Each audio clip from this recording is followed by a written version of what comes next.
we are live.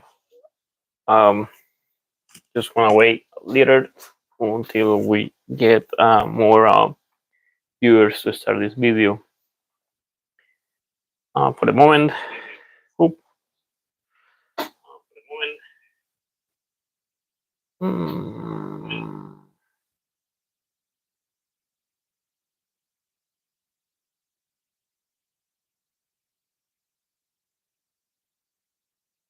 Okay. All right, just waiting a little longer to start this live video, and we can talk about the topic that is emissions. In this case, the file MyPro Derate. That is something that is very important nowadays, especially with the new era of emission testing that is happening now here in California. And it seems like it's going to be a national requirement for heavy duty trucks. But knowing about the faults, about the derate is very important, especially when you are driving your trucks and all of a sudden the truck derates with no warning, with nothing at all. So it's pretty hard for owner operators to know what happens, and many occasions the truck will break down somewhere in some area of the states, and you will have hard time finding the right mechanic, finding the right repairs, spending a lot of money, and probably you won't have the luck to find those good things, and it's going to be very expensive to repair that anyway. But anyway, so rest area close. Thanks for all the information on trucking mechanics. No problem. I mean, I am trying to give as much information possible to anyone that is trying to learn or do their own things. Of course, remember that information is one thing, experience is another, and problems another.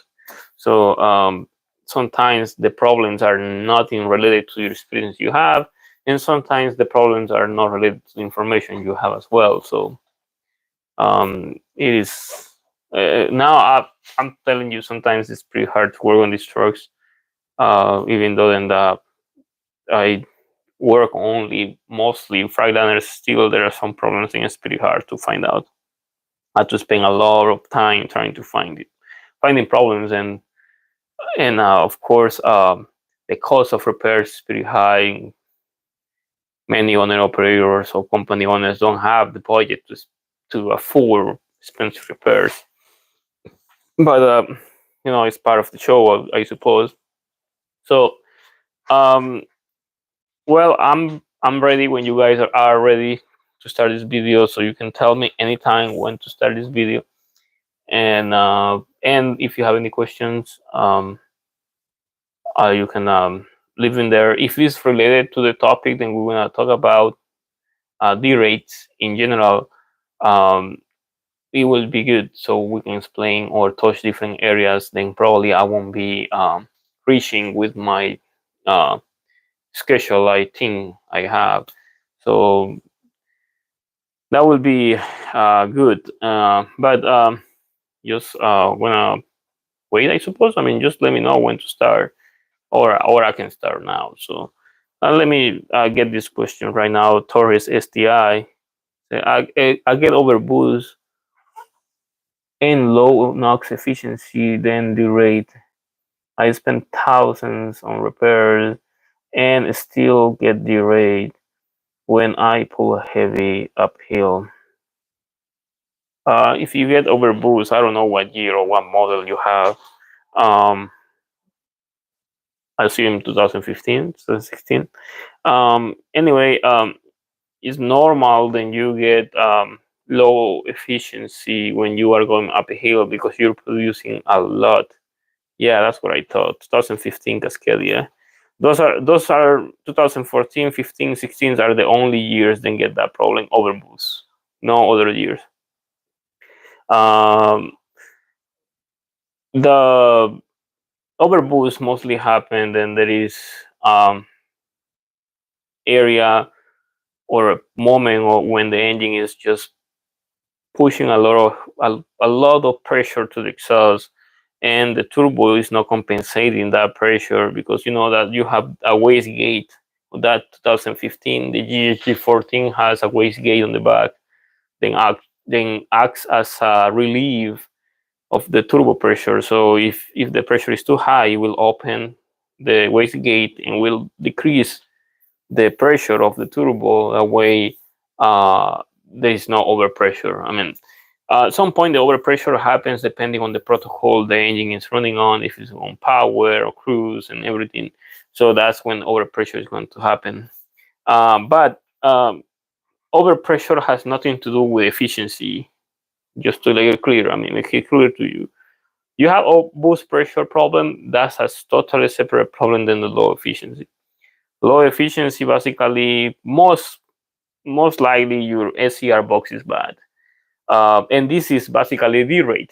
The SCR system declares then there is a low efficiency in mostly when you're going uphill, and that's very common to happen on trucks. When you go uphill, um, the situation is then you want to maintain a specific speed. So when this happens, the truck is producing a lot of contamination, so much contamination. So the system is just capable to reduce this amount of contamination when it is new. But as it gets older, the contamination reduction decreases because of the catalytics inside are getting older, so they don't have the same capability to reduce the contamination. So in order to help the system to reduce the pollution, to reduce the emissions, the computer goes on Derate. The Derate will actually decrease the horsepower and the torque of the engine, because you are reducing the amount of power that the engine is going to produce in general, and that will reduce the amount of emissions that the engine will throw to the SCR box to protect the SCR in general. And when that happens, the computer will limit the speed and the torque.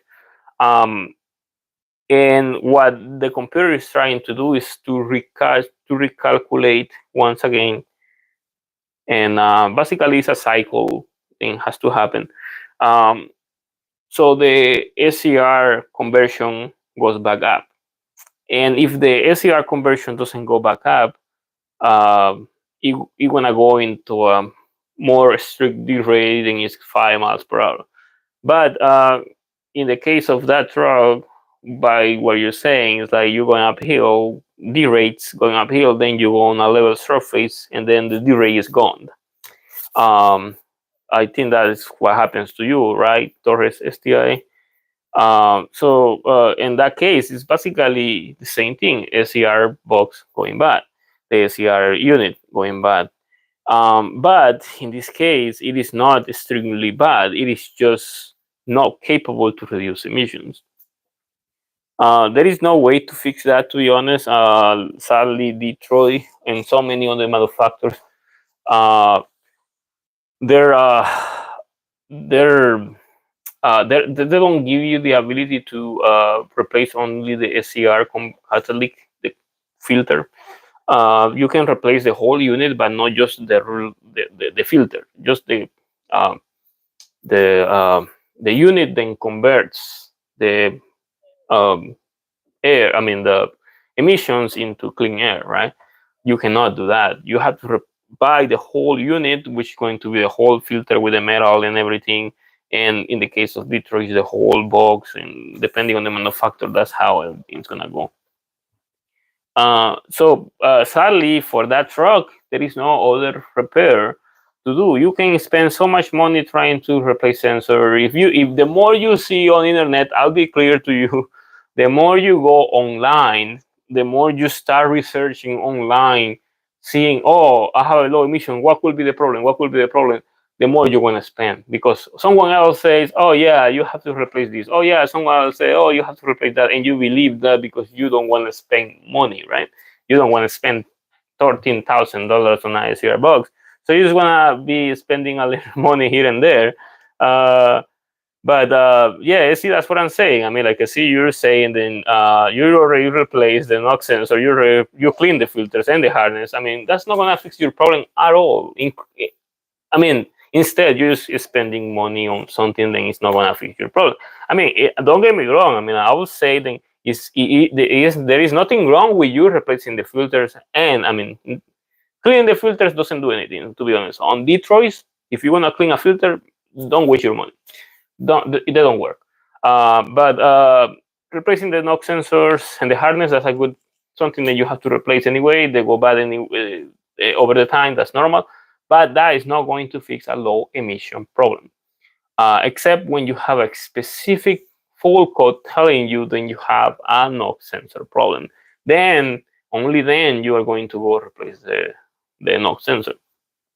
But that's right. I say. I mean, like, if you really want to fix your system, don't just like uh, see many videos. I mean, I do videos, right? And I'm being honest with you, right? A lot of videos online, they just tell you information just to keep you like cultivated, just to make you feel that they're doing something right and cheap, right? And that works. And in reality, sometimes you just want to spend your money, and that is the problem, right? You spend your money and it didn't work, and now you have to spend money again to fix the problem, and that's twice it's more expensive. It's going to be twice times and more expensive, and you're going to have we can say a harder time to collect the money and more downtime, which is going to be uh, double loss at some point. um, but I mean, there is many things you can try to do to try to see if your emission box is good, or your emission filter in general, depending on the manufacturer, is good. Um, but at the end of the day, if you have low emissions, a constant problem with low emissions, regardless of what you do, most likely then you have to replace the SCR unit. And if your truck has more than 700,000 miles, just replace the SCR unit. That is a repair. I mean, legally, that's the repair, right? If you want to do something else, that's up to you. I mean, I don't care, right? But by seeing the way this system works, they are not meant to last, right? The SCR, DPF, DOCs, DEF, all these components, they weren't designed to last. They were designed to be serviced. And that is the difference between the older generation of trucks to the newer generation of trucks, right? Then everything that is being installed in these trucks are not meant to last forever. They're meant to be serviced. That's for profit purposes, or simply to maintain these DOT spec vehicles on the road, because that's part of the DOT at the end of the day. EPA and DOT. EPA has a lot to do with these vehicles. DOT has a lot to do with these vehicles. So they also force manufacturers to design vehicles that have to be in constant check. Because remember, then if a manufacturer produces a vehicle that lasts 1 million miles without a single drop of oil, uh, you're never gonna go underneath to check the vehicle, right?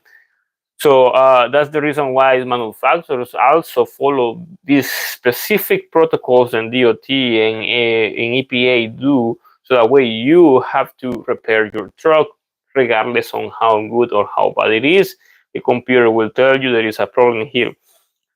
The component will break a specific amount of mileage or a specific year, and that is emissions 100% picture, right?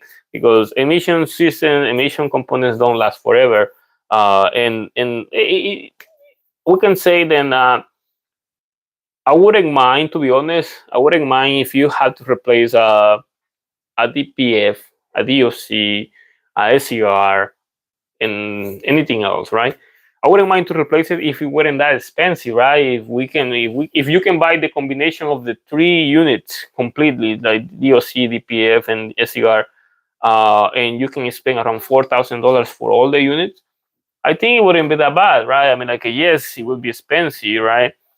it will be something that still you wouldn't want to spend money in, but it isn't that bad as the prices they put these components on, 13,000, 14,000. So that makes people to think about different options on how to keep these trucks on the road, right? And I think making emissions affordable is something that manufacturers got to work on, and also the D rate, right? The 5 mile per hour D rate. Uh, the Derate basically is part of the EPA protocol. It is not just something that manufacturers design themselves, right? That's an EPA protocol because they want people to be forced to fix their truck, right? Um, so in this case, EPA is asking manufacturers to derate their vehicles so that way in an event of a failure, an emission failure, the component, which is the engine, is no longer producing contamination to the system. And of course, because the system is not improving the contamination, it will shut down any type of purpose of the engine because it won't have any type of use because the contamination is going to be high. So EPA tells manufacturers, so you know what, I wanna make every single truck with a D rate, um, so that way if they have a problem, they won't be able to drive, and they will need to fix the truck if they want to continue on running. On paper it's a good idea, right? On paper it's like, oh yeah, I mean that's good, but in reality it's a terrible idea, right? Because the delay can happen anywhere, right? And EPA doesn't care if the delay happens in the middle of a highway, on the middle of a freeway, or in an intersection. They don't care. As long as they follow their protocol, they're happy. So I think that is something that needs to be like at least like fixed, or at least like work a little more when it comes to the rates and stuff like that. But also, I will tell you one thing. I mean, like if if manufacturers and EPA were flexible with people, right? If they were flexible with people, like, oh yeah, I have a D rate, but can you help me to delete the D rate so I can make it to my destination? And we'll be like, okay, yes, right. EPA will take the D rate. Let's say, for example, it's not like that the way it happens, right? But then the truck breaks again and has the same thing, and people just will takes advantage of that, right? So people will just continue on asking for help, because people at the end of the day, people don't want to spend money regardless, right? And I know how we are, right? As people, right? We are going to take advantage of things to the last minute until we cannot do it anymore. So, and that's the reason why things like this happen. This type of derates happen. Like, oh yeah, you can no longer do it because that's a mandated thing. So no matter who you are, no matter what you are, you cannot do it. Of course, then there is one thing. Then I heard, I don't know if it is true, right?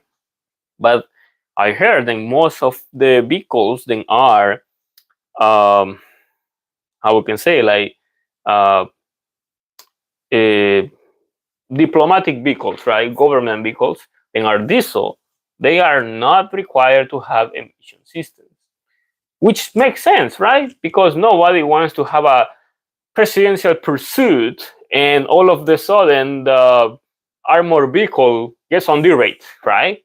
Or you won't have a military vehicle, armored tank, right? And all of the sudden it goes into derate because the emissions are low, right? So it makes sense why the one vehicles are in a red zone, right? We can say it, right? To have derates. But I mean, that kind of kills the purpose, right? Because supposedly we are in clean America, and we supposed to be equal regardless of who we are. So if the government has vehicles that are not EPA mandated, and the public has vehicles that are EPA mandated, right? that's not fair, because at the end of the day we pay for everything, and if we are paying for vehicles on the government, then are not emissions, and we are paying to clean the air, then these vehicles are polluting, right? So I think that is something, then it has to be fair, right? At some point, it gotta be like straight, uh, in a straight line, regardless of who you are.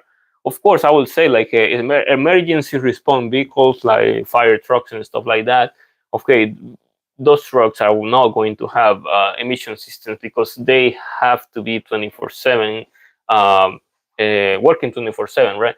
So I'll be like, yeah, it makes sense. But then any other vehicle, then it's just a pickup truck to go grab parts for the circuit service. I was like, why does you need to be exempt for emissions, right? But of course, right, it is just them versus us, right? So we are not, or at least I have no voice when it comes to that. It is just the way I think about EPA and emissions, right? Then it gotta be equal. But this, in the general sense, I mean, the D rate, five miles per hour D rate, is a big deal when it comes over the road, right? And that's the reason why so many people is losing money, so many people is losing trucks, because there is no other way to make it happen, because there is no overrides, right? It will be great, I think, a way to do it, so uh, uh, manufacturers can, help customers, right? It will be great for manufacturers, right, to give one or two uh, D-rate overrides every month, or every year, right? Let's say it. Three will say every year, two every month will be great.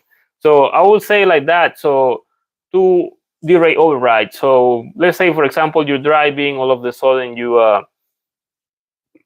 got to a destination, and you idle overnight, and all of a sudden when you get up, the D-rate is on, but you have to drive 500 miles to get to the city of destination, or 500 miles to go and drop your load, right?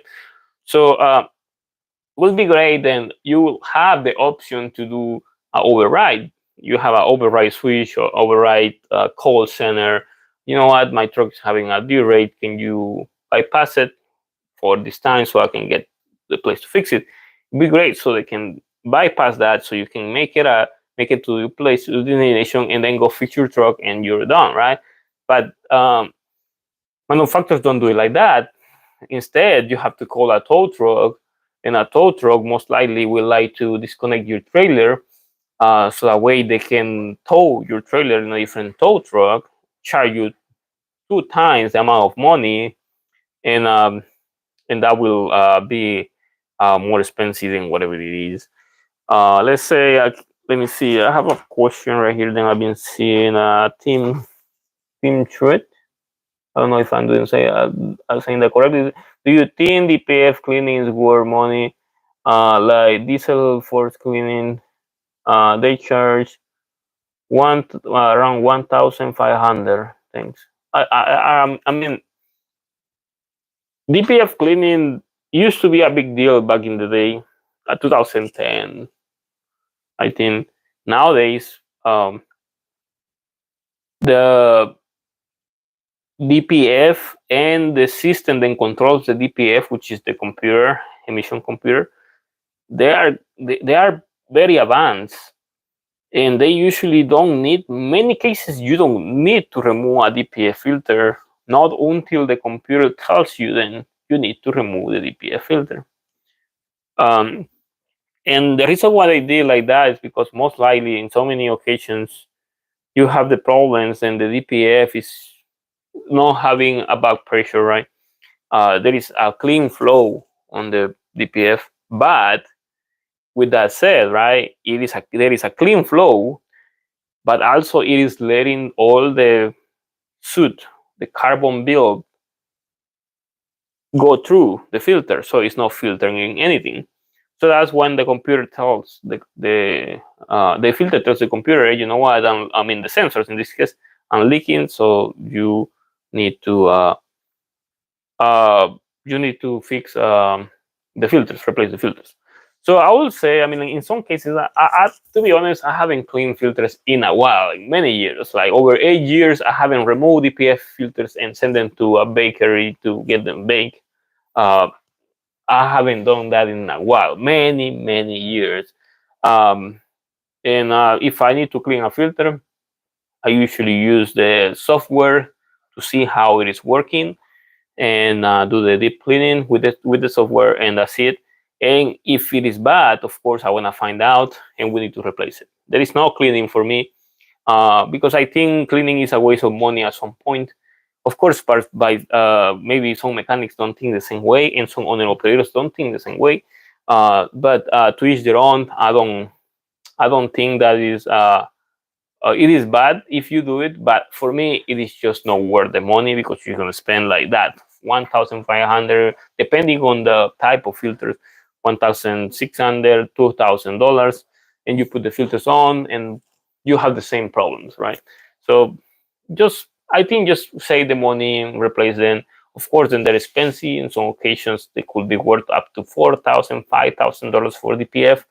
So that's the reason why people decide to clean them, because it's like less than half the price. So, I mean, it is what it is, right? I don't think that um, it is bad to clean the filters. To me, it is just a waste of money. I mean, there's no point. I mean, they don't fix anything, especially with the new emission systems. You are not going to get any beneficial outcome of a DPF cleaning.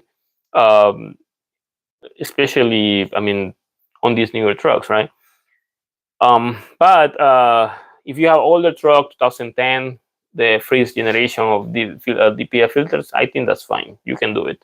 But the newer 2015s and newer 16, 17s, 18, 19s, even the older ones, they were okay to clean them, but still they weren't that serviceable, I would say. But if you have the newer type, you don't even need to clean the filters. You need to replace them instead, because they're meant to be replaced. The new ones are meant to be replaced nowadays. Let's say T Hill says the override won't work unless you can see how you can see how many you have before you start the truck. Yeah, I mean, like, well, I mean, I know truck has override when it comes to derates. They Most trucks, Freightliner do have override when it comes to shutdown, low oil pressure, high temperature, and stuff like that. But when it comes to the 5 mile per hour derate, there is no override, and will give you the 70 mile per hour mode back. There is nothing like that. Sadly, there is nothing that you can do when it comes to derates. That there is no override for that. And if there is any type of override, it has to be done manually right there with the truck. So someone has to go there with the computer and try to trick the system in order to make it work. But there wouldn't be any other way to actually make the truck to exceed the 5 mile per hour rate. Okay, let's see. Is Isla de los Lobos. That's what it says, huh? Yeah, Isla de los Lobos. Farmers don't have the permission to work to repair his own machinery. This is the main problem with those electronics. Yes, I think it makes sense at some point. I think it doesn't make sense at some point, right? Like if you have a farmer equipment, if you are a farmer, right? If you are machinery, anything, and it breaks as a owner operator, as the operator in this case, you don't have the right. You don't have the how can say the well, I mean, you say permission, so that's, I think that I was thinking on a name, but whatever. The permission to fix the machinery, right? And that is like because supposedly you are not going to be able to fix anything, right? I don't know if that works if you are a qualified mechanic. Let's say if you are a qualified mechanic, right, and you are an operator too, and if it breaks, right, and does that work for you as well if you are a qualified mechanic and you cannot even work on your machine? Um, I'm just curious about it. Uh, Depending on the on the area, the branch, right? Rules are completely different, right? Because when it comes to trucks, right, there is no law that says who is allowed to work on what. There is nothing.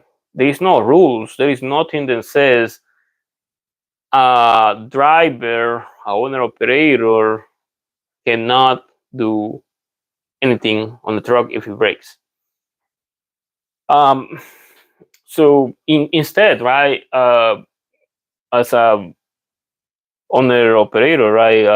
Owner operator or driver, you as a driver of owning your own truck and driving the truck, um, you are forced to drive your truck um, and adjust the brakes yourself, right? So that is like um, why in the concept when it comes to heavy duty trucks, I mean, you are forced to do stuff like this, and then when it comes to little things, I mean, little repairs, you are not allowed to do because you don't have the experience and stuff like that. Anyway, it's kind of complicated, right? But the thing is like when it comes to owner operators, don't wanna do. I mean, owner operators is different. Owner operators do what they need to do because they wanna save money. When it comes to drivers, they don't wanna do anything, and sometimes they wanna be pulled out of service because they don't have the right bearing adjustment, and they're gonna be complaining the mechanic at the shop didn't fix it, didn't put it properly. But you have to remember the truck is 2,000 miles away from the place it was serviced. So it's this duty of the owner operator to service those brakes. That's completely different when it comes to the machinery, I suppose. Let's say, uh, mm, okay, Victor Bass. Say my throat shows me the the warning signal, and since the warning checking the warning engine, but my cooling is not going even 280, and it is around 280. What do you think is the problem? I mean, I'm so confused on what you're saying. I mean, like, uh, Victor, you said then 280. What do you mean 280 Fahrenheit? I'm talking about the engine coolant because 280, 270. I mean, not sure. I mean, that is a super high temperature when it comes to engine.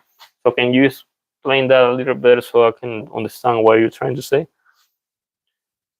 Say able transport LLC. What diesel laptop do you recommend for a tech beginner? That's a good question. Able. I think.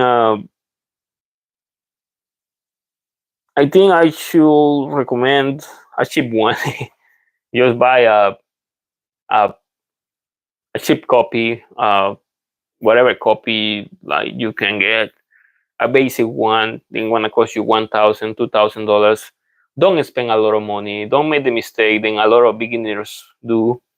And they start buying the nice and the best tools because they wanna be technicians.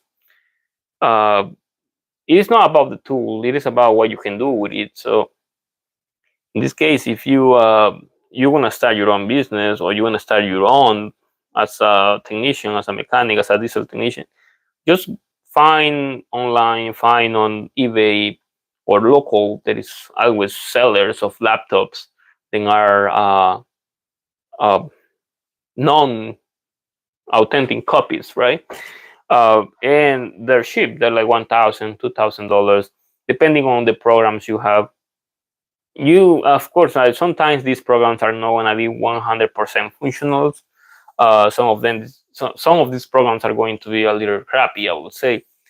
But it's gonna be enough for you to understand the basics of whatever you are going to need to work, and you don't have to spend that much money. Because if you really wanna buy every single program with the price tag as it is, maybe you're gonna be spending $10,000 with most of the basic programs, and still you won't have all the programs. And that would be very expensive, because with $10,000 you can buy the laptop. If you buy a cheap computer, right? You can buy the laptop, $2,000. You can buy $4,000 worth in tools, right? Different tools. Maybe you can buy an air compressor for $2,000, and still you can buy a toolbox for another $2,000, right? So you can make your own shop if you have the $10,000. But if you just go like to the best, I mean, which is going to be the authentic copy, you're going to spend $10,000 in just in a computer, and you won't have tools to work on, right? But it depends on how you want to do things, right? But if you want to do it the right way, yes, you can do it. When it comes to computers, mostly, because programs are expensive nowadays, and there are no lifetime programs anymore. They are year subscriptions.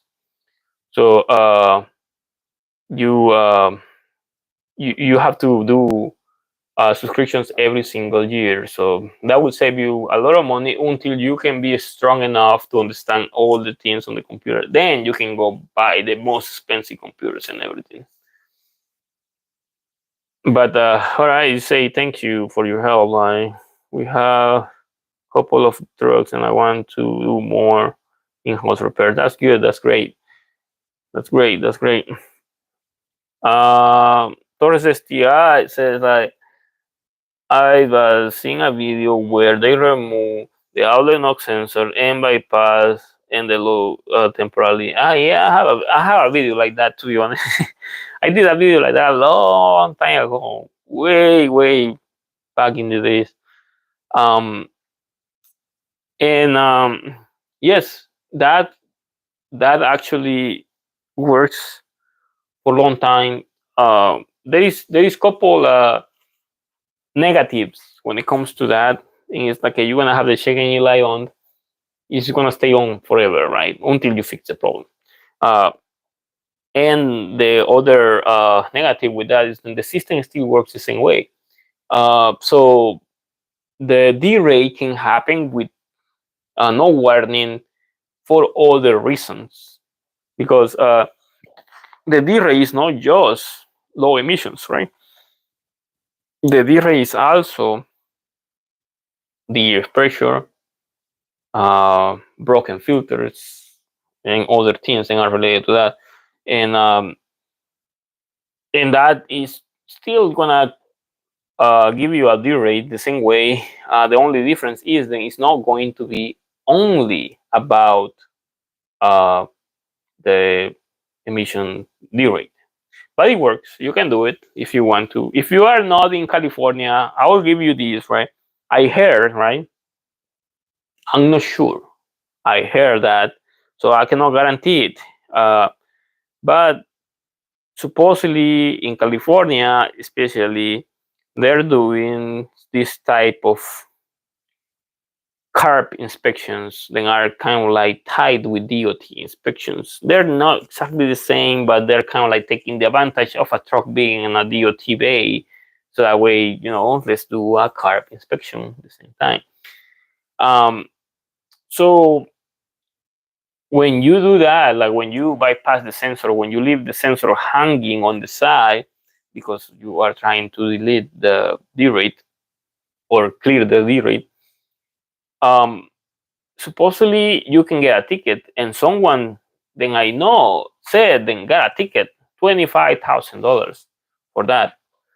I'm not sure if that's true. I haven't seen the ticket. I haven't seen the evidence. I haven't seen anything. I know this person, but I'm not sure. It makes me think that it might be true, right? But if that's the case, if you really want to put your sensor hanging somewhere, just make sure it's hidden, then it's not visible. Because if it's visible, you might be encountering someone that might be able to see that. Um, if your fault, let's say like if you have a fault, then says and the sensor is hanging somewhere because the fault tells you what it's doing. Um, but an inspector goes and cuts the truck up and doesn't see anything. The most that person can do is, hey, you know what, you need to fix this, and that's it.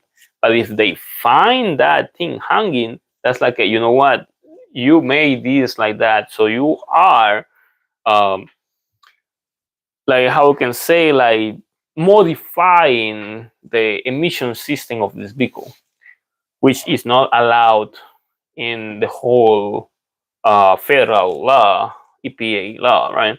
So then you're gonna get ticket. So just double check that, okay, before you do anything.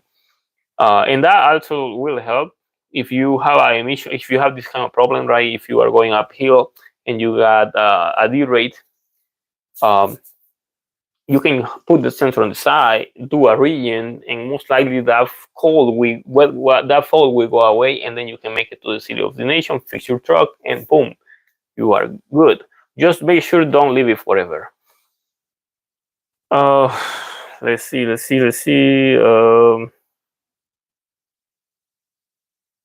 I'll say I just don't want to spend money on new boxes. On new boxes.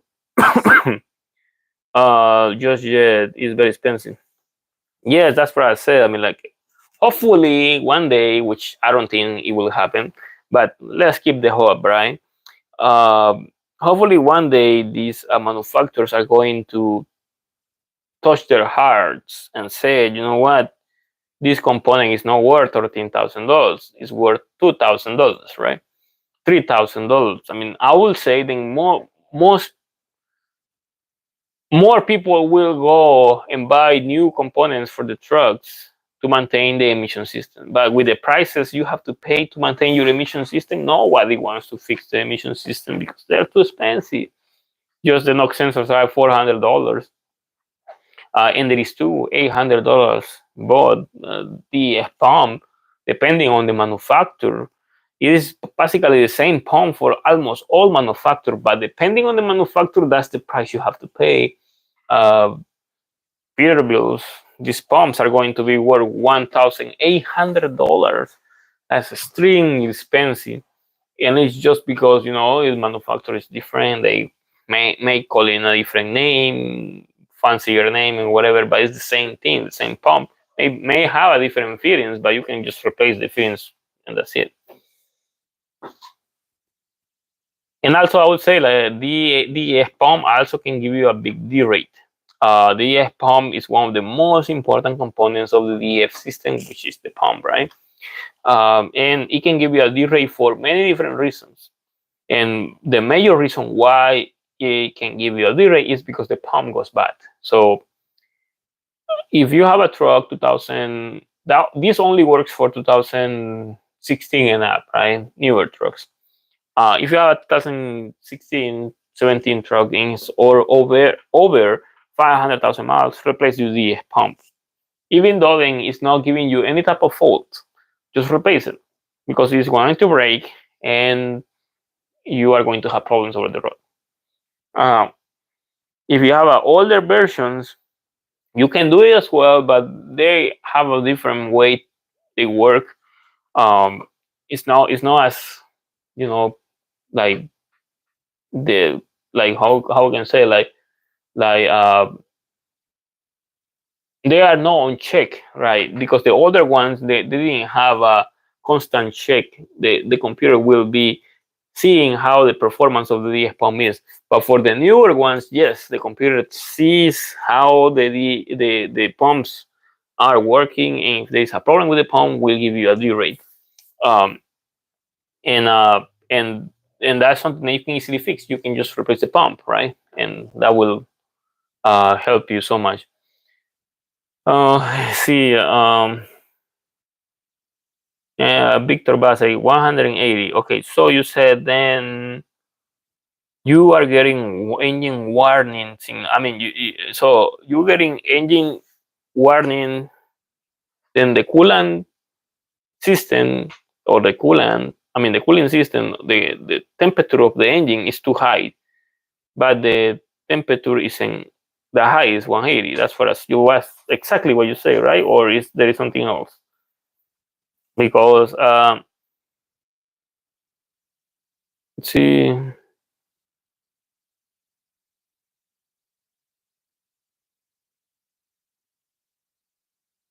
yeah, so you just get a warning, but the coolant isn't hot. So what do you have do you have any faults or something?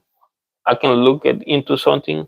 If you have that, just type it and I can see it. That will help to find the information that most relates to your problem. Let's see. Miguelitos Garage and Tutorials. Francisco, ¿me podría marcar? Le pago la consulta. Yo creo que sí. Ahorita no puedo, pero al rato sí. Mándeme un email su tu número. Nomás ponga su nombre, Miguelitos Garage Tutorials.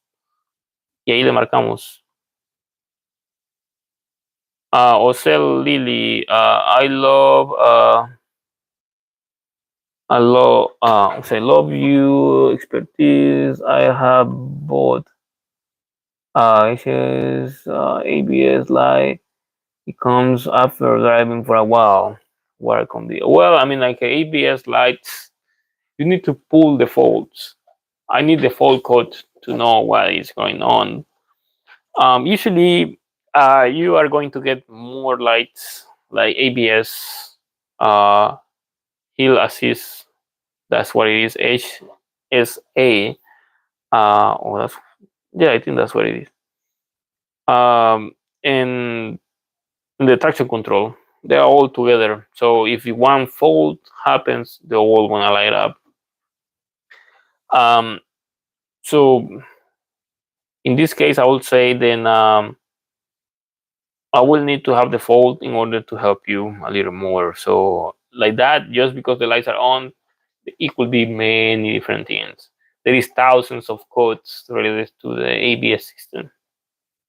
I need to have something to base on. Okay, there is no other comment or question. So back to the conversation about the Derate. Okay, look, when there is a Derate on a truck, the Derate just don't happen like all of a sudden. The Derate usually happen like for a long time. For a long period of time. So let's say there is a cycle on a computer, then lasts 4 hours. Within these 4 hours, the computer didn't see any improvements. It will give you a derate. But the derate, there is one important thing when it comes to derates, and that is, if you want to fix the problem, don't delete the codes. Don't delete them. If you want to delete the codes, take a picture with your phone or screenshot it with your computer and save it, and then you delete the codes. The reason why I say that is because when you have a problem with your emission system and you clear the faults in so many occasions, it will not appear again because you need to repeat the same process on how it happened until the specific fault happens. But even though then you clear the faults, the derate will not go away. The derate will stay. And that is the reason why it's very important to leave your faults. In some occasions, some comments, I would say, some comments are a little different. Some comments, specific years, you can clear the lights with your phone, with the OTR diagnostic, with the OTR device, with your computer, and the computer will allow you to drive the truck for 4 hours, and then it will give you the rate again, and then you can clear the faults and allow you to drive for 4 hours and clear the code, and that's what it is. So, and that's just specific for those comments, but the newer ones are very different. They're not the same. They were like older comments, 2012, 13, 14, 17, depending on the year. Some of them are capable to do that, some of them are not. And that's a good idea, but still you're gonna have you wanna need to have a computer to deal with the codes. Well, I mean, if you don't have it, you're still gonna be broken over the road, right? But I would say then just do that. I mean, like if you have a Derate problem, keep the code and delete the code if you want to. After that, I don't care, right? And the Derate is not gonna go away. And the reason why the Derate is not going away is because the computer needs to verify then the specific fault, then activated the region. I mean, the Derate is fixed. And just to be clear, right? In many occasions, derates don't happen because of region problems. The region is not related to the derate. A lot of people think, oh yeah, I have a derate, but I cannot do region. Maybe that is the problem because I cannot do region. I never were able to do region, and now I'm derate. No, the region is basically just to clean the filters, and the derate is basically then the emission control is low.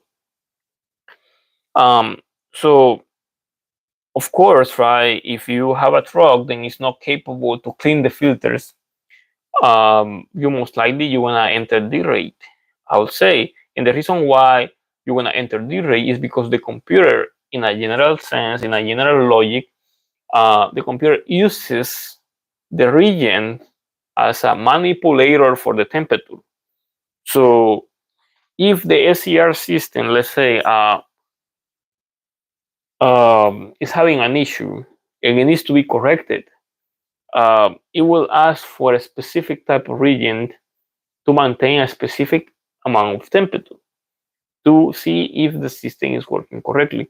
And the same thing happens when you're driving, right? If you're driving and the SCR system needs to be pre-checked, it will ask the region to increase the temperature of the filters, so that way on the back, which is the SCR, it can maintain a specific temperature to recheck all the components. But a region doesn't have to be completed in order to know if the system is working correctly. But a region needs to be completed to know if a problem has been solved. So these are two different things, right? So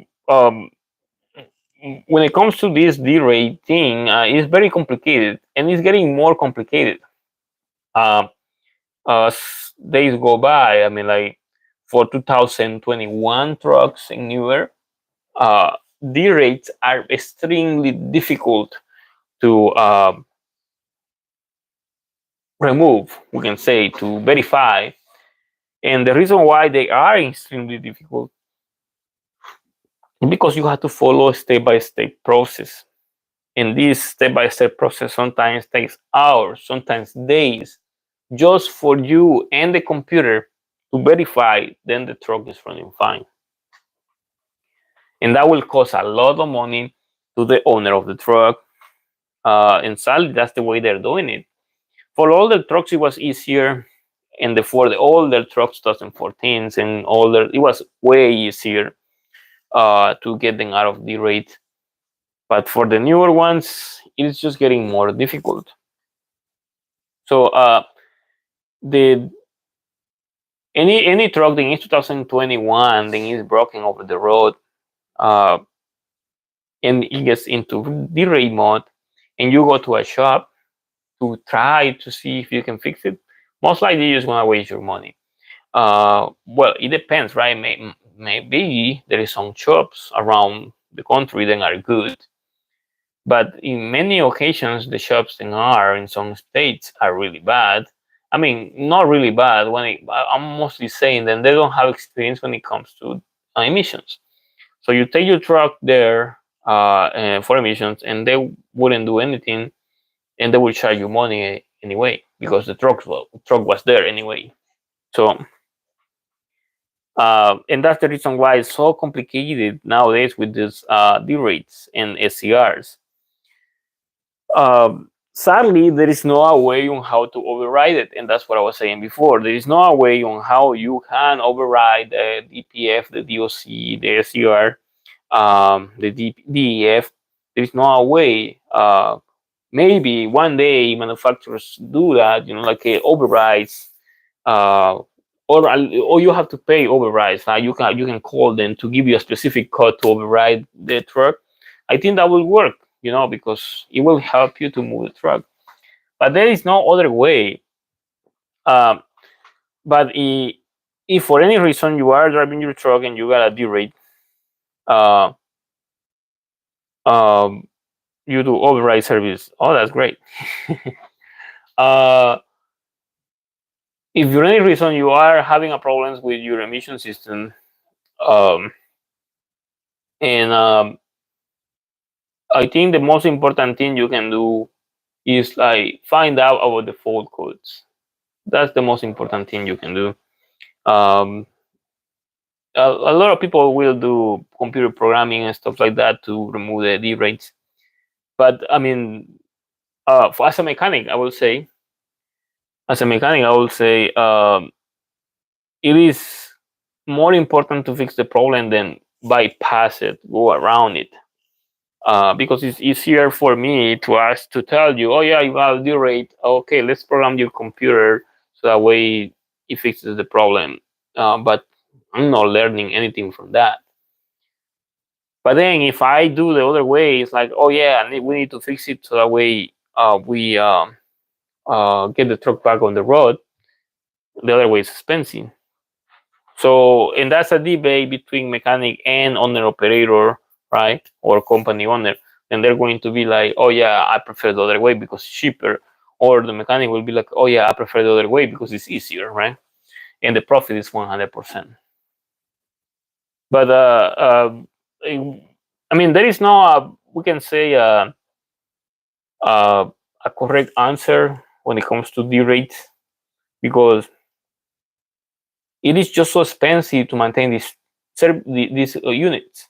It is way too expensive to maintain it, and even insurance would like to pay the full amount of the derates. I mean, of the emission services, because I have service DPF, I mean SCR units, complete units, and I have used insurance services, premium 2000 and stuff like that, to do the replacement of the SCR box, and the total parts and labor comes out to $19,000, $20,000, depending on the components, right? Let's say we replace the filters, the SCR unit, harness, sensors, most of the stuff of the unit. So the insurance, they are not going to cover all the $20,000. They have specific protocols, specific articles, and says, hey, you know what, this only covers $13,000 of the whole cost of the repair, which, I mean, it's good. It's better than paying the $20,000 out of your pocket, but it's bad because they are not. Even though they offer insurance to cover the whole unit, they still don't cover the whole unit. They just cover some components of it. So it is what it is, right? But it is very expensive to maintain these components. And as I say before, I mean, like there is no correct answer when it comes to these things. I mean, like, that's right. I understand people then delete the system, and I understand people then really just wanna sell the truck and buy a new one, because with the prices of the trucks nowadays, right? If you have a 2015 truck and your SCR unit is going bad, and it's gonna cost you $20,000 to replace it with everything. I mean, I'm talking about a whole general job, uh, and the truck is worth $14,000, $13,000. Why you wanna invest $20,000 in a truck that is not even worth the price you wanna put on? So some people like, oh, I prefer to sell this truck and buy a newer truck, because anyway the other truck is running. Of course, it's gonna be the same thing over the time, but at least you don't have the problem right now, and you have a newer truck in a general view, right? In a point of view. So it is what it is, right? At some point, right? But it, uh, there is there's not much to do when it comes to like repairing these trucks. I mean, like, there is either you delete the system or either you fix it. There is no middle point, and the middle point is being killed nowadays with the EPA, right? The EPA, the CARB in California, they're killing the middle point, because that is the middle point. Is like people finding tricks on how to maintain the system here and there, and they're not, because they're gonna find out and they're gonna give you a fine. And if you delete the system, right, you're still gonna get a fine, because they're gonna find out anyway. Because I heard, and they're plugging their computers nowadays. I'm not sure. I haven't seen it. So if I see it, I will be sure. Then I'm telling you. Then I saw it. But I don't know. I mean, I haven't seen that. So um, they say they plug in the computers and they're trying to see the tune of the system. I mean, the type of software and everything, because each year they have a different software number. So the trucks in general. So that's the way they want to find out you have the right software number for your truck or not. But I don't know. I mean, like, let's see what happens within the next 6 months. Probably when I find more information about it. Um, Oscar, pardon, say 520640. 520640. Kind of familiar to that one. Let me see.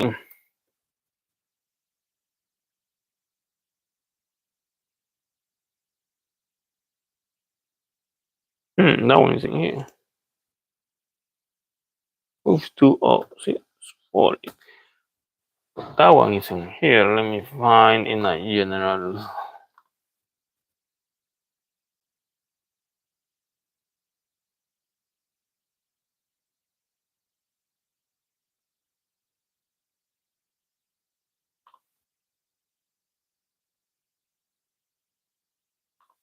That's fine.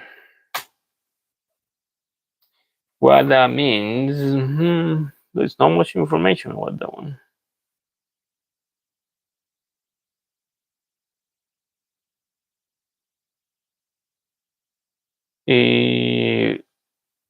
Well, okay, so that one code is not related to emissions or anything. Most likely you're referring to um, a cabin problem. But let me see what specifically means. I think. Mm,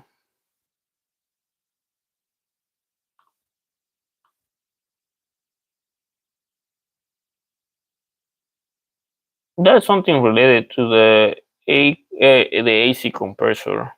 It's nothing related to emissions, to be honest. That fault code, then you have the 52 0645. So it's nothing to worry about, I suppose. But you need to hook the computer to know the specific description for that one. Because if it's a SAM cabin a fault, you need to hook the computer to know a specific description.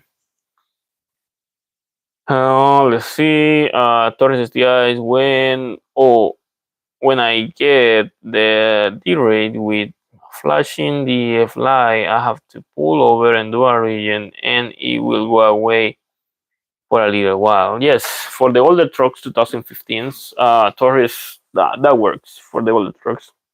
For the new ones, don't work. But for the older ones like that one, yeah, I think that is the sweet point. That is the sweet point on trucks. The 2015, uh, they have the emission system, but they don't have the extreme D rates as the 2016, 17, 18, 19, 20s, and they're super, super bad. But I, but still, like, there is a couple options you can do with that one. But it's up to you what you decide to do. Say Paul says, just tune it. That's a ripoff. Yeah, exactly. That's the reason why I was saying a lot of people like to tune the vehicles, and people then profit out of the tunes, right? They of course gonna offer tunes, right? Because it's like easy $2,000. They don't have to do much to get the money, and at some point that's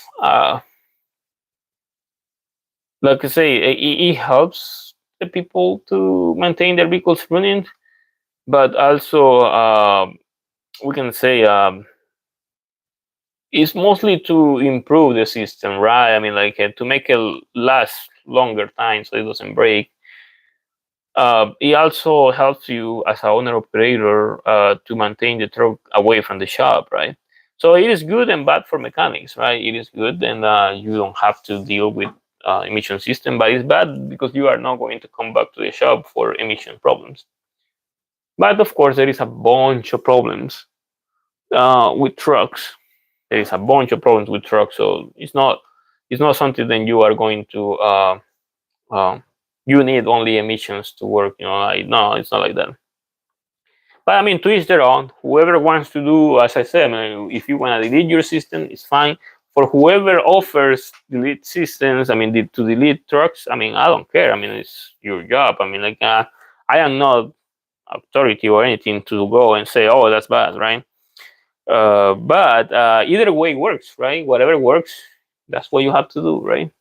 Anyway, we are here to make money, not to see what the government wants us to do. Because if you follow the law by the step, most likely you are never going to be able to do anything, right? Oscar Padrón, gracias. Rock, no se te entiende nada. Okay.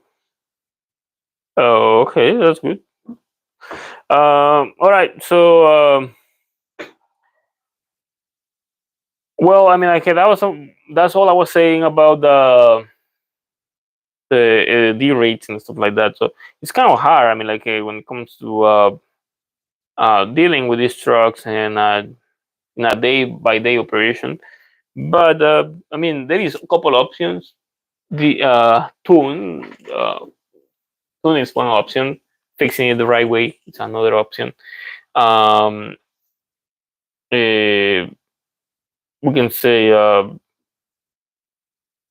doing middle repairs, right? Going here and there to do sensor tricks and stuff like that. That's another way. So there is many different ways on how to maintain these trucks on the road. But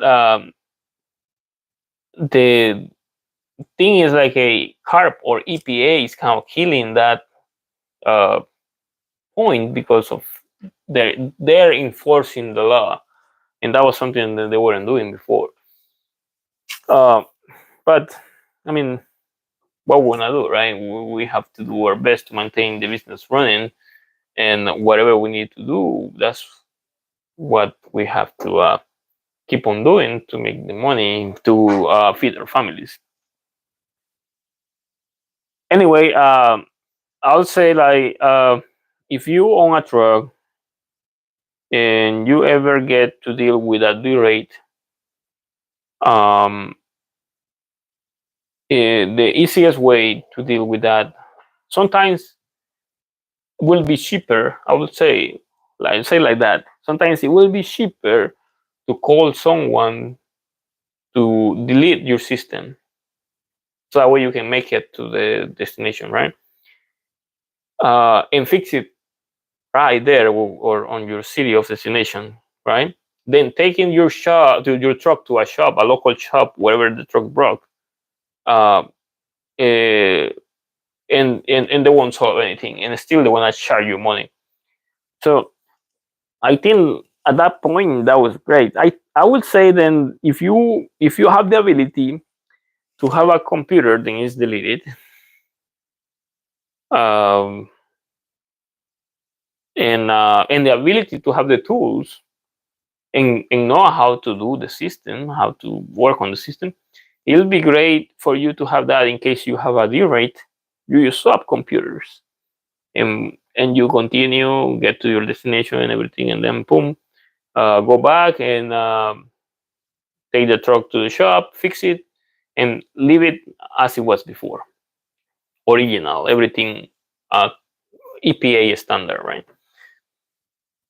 But that will cost you money if you want to do that. So, but it will save you money as well. So, I think that would be the best way to override the rate. But also, you have to have the tools, know the location and stuff. But once you do it the first time, the second time is gonna be easier. The third time is gonna be way easier. The fourth time is gonna be a piece of cake, right?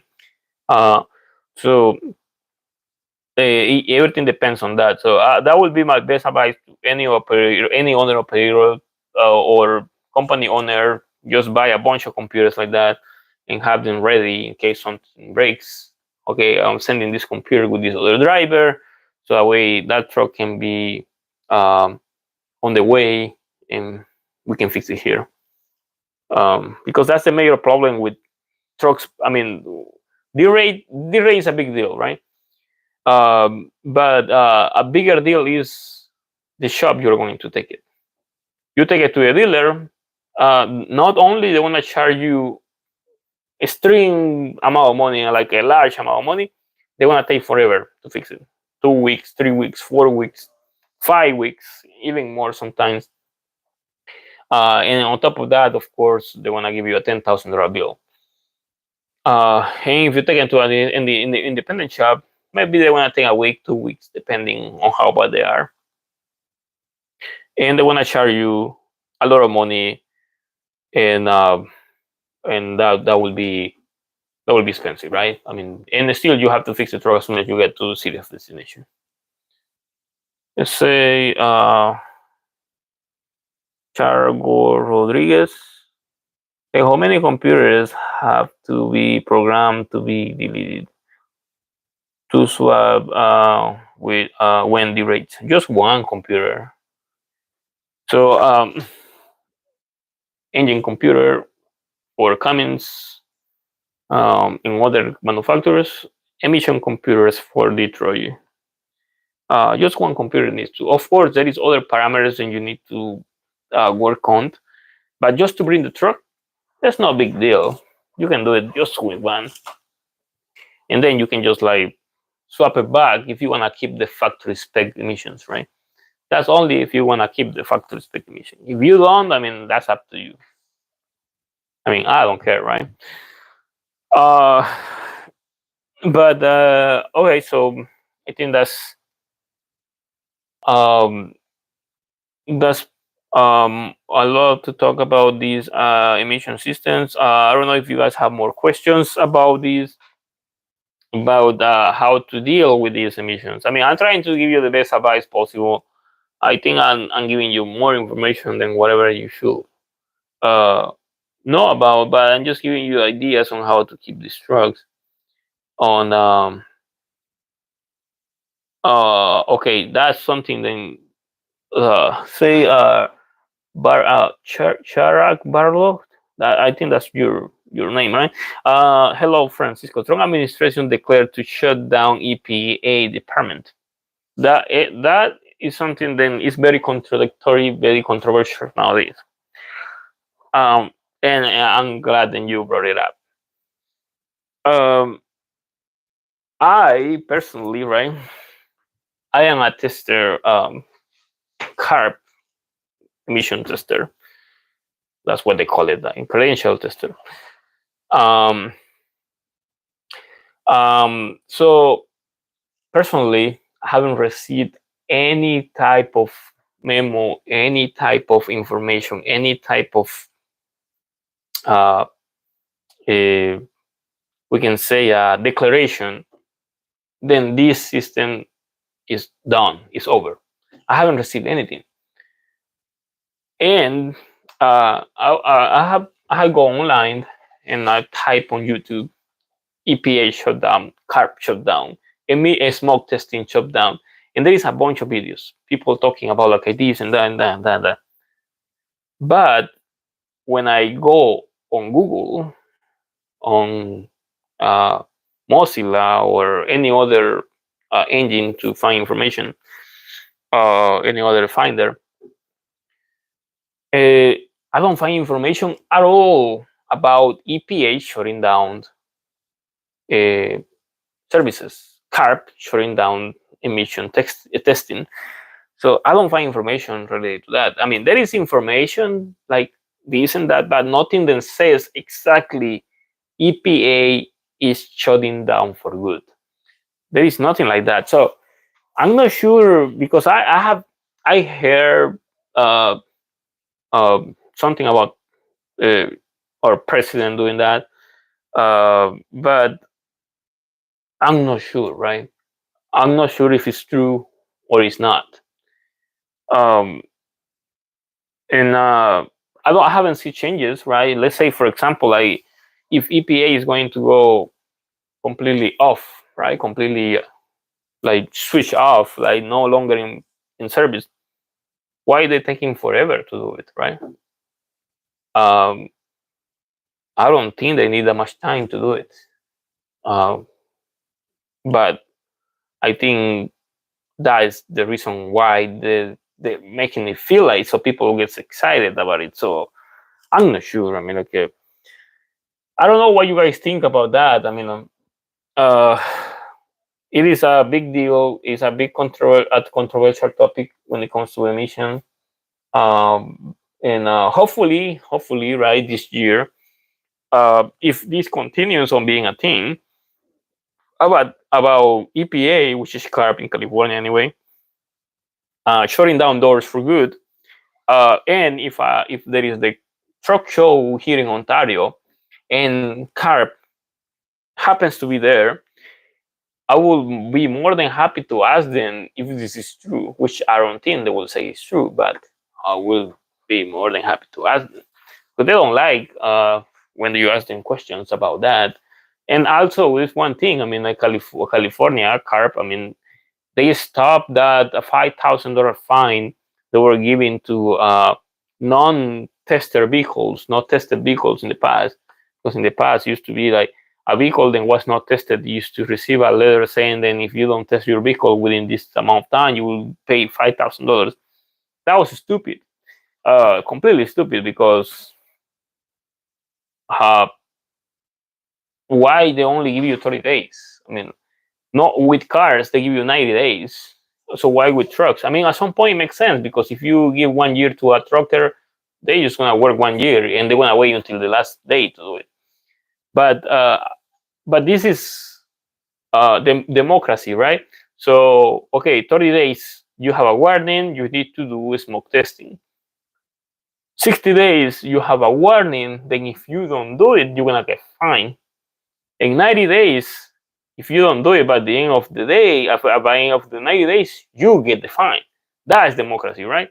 But if you get it $5,000 right away, I mean, like that doesn't make sense, right? That was kind of stupid stuff. Of course, people was getting scared. Then they were gonna get $5,000. So I'm like, oh yeah, people will go immediately to get this drug tested in many different ways. So it is so bad. I mean, like something so stupid. I don't know why they decided to do that. And of course, I don't know if you saw my truck, my video of the on the truck show in October, last October. I asked that question to these people, like why they, even though I mean, I don't care if they show my credential off. I mean, that's fine. I mean, no, I mean, at the end of the day, I did just to find out what is the point of it.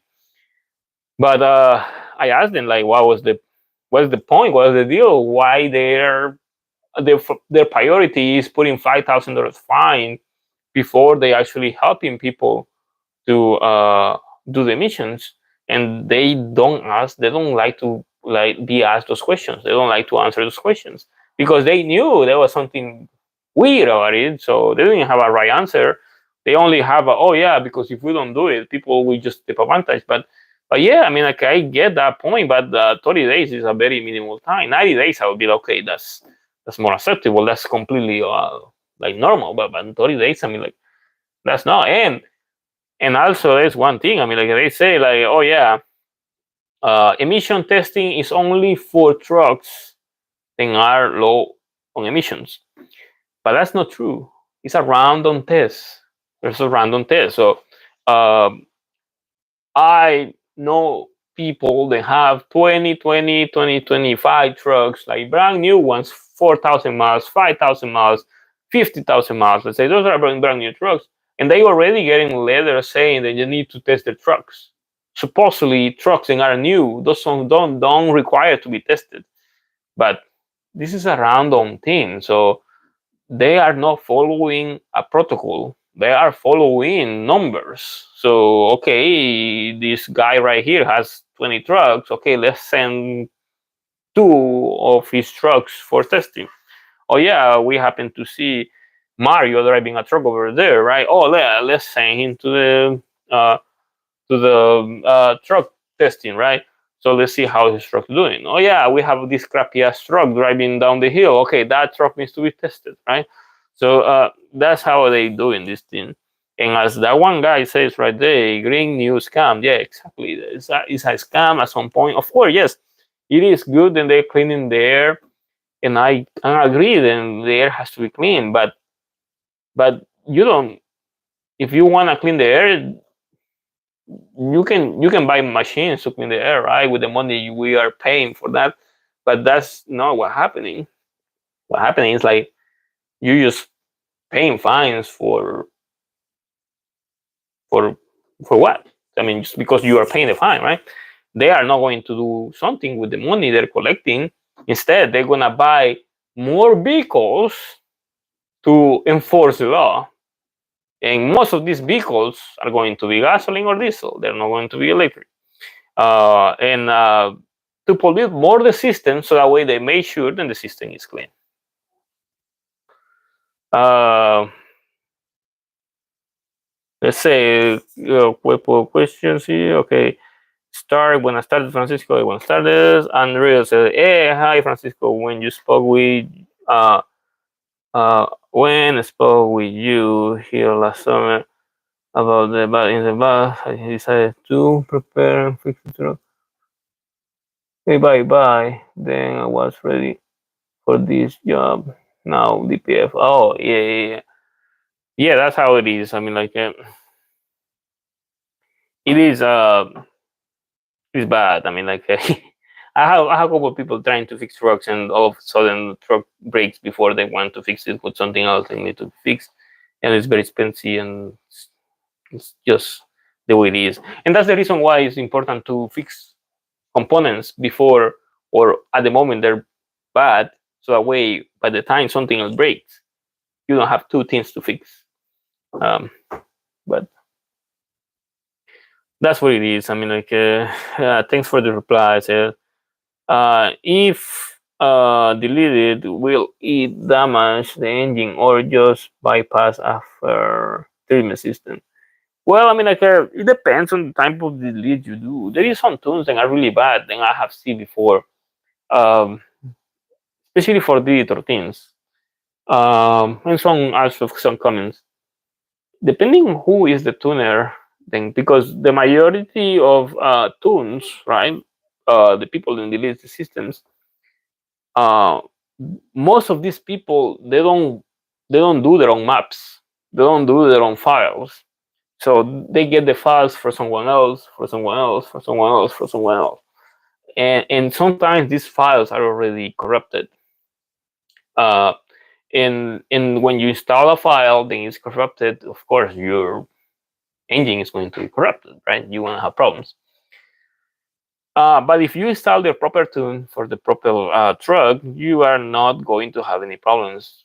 It's gonna run normal, so I think it's not going to. You won't have any problems with it. It depends on who does that, and remember, then it is not just about the tune. It's about the uh, in a general sense, the how it's being put on the truck. I mean, like stuff like whenever the tune is happening, the the person is doing that has to work on other parameters depending uh, on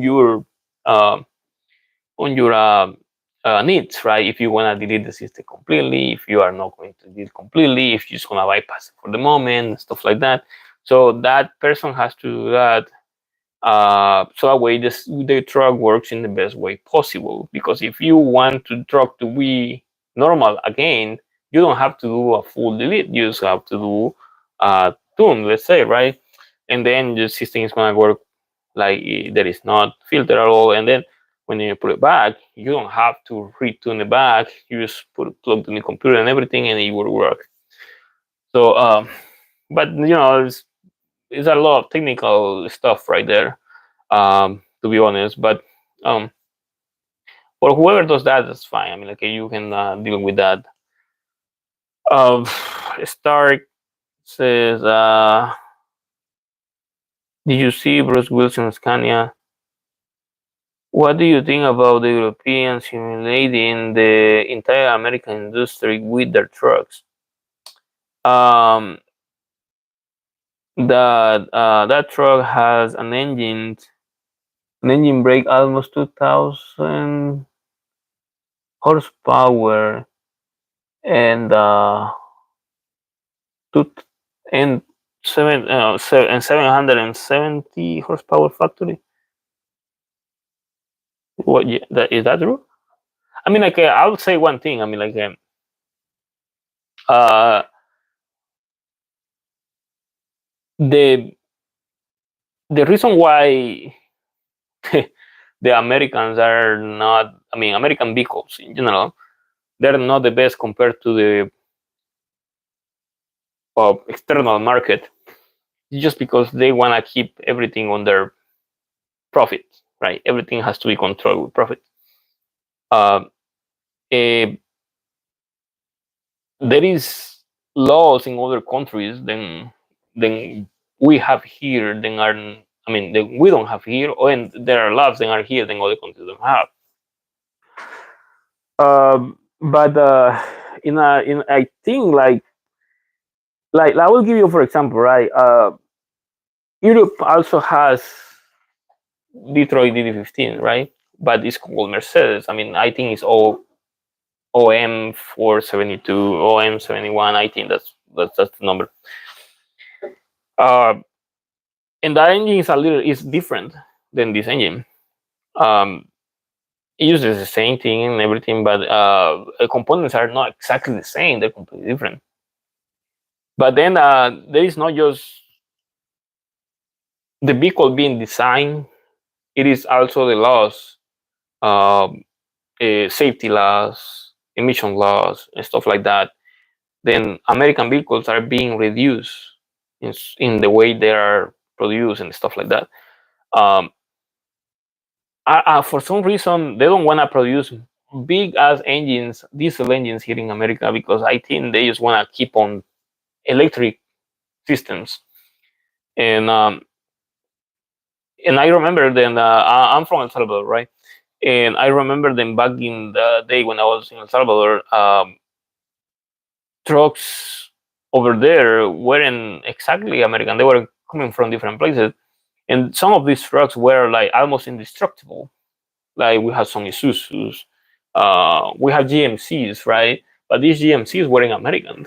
They weren't. They were some other place. I don't remember. They were not American at all because they were reading in Spanish and stuff like that.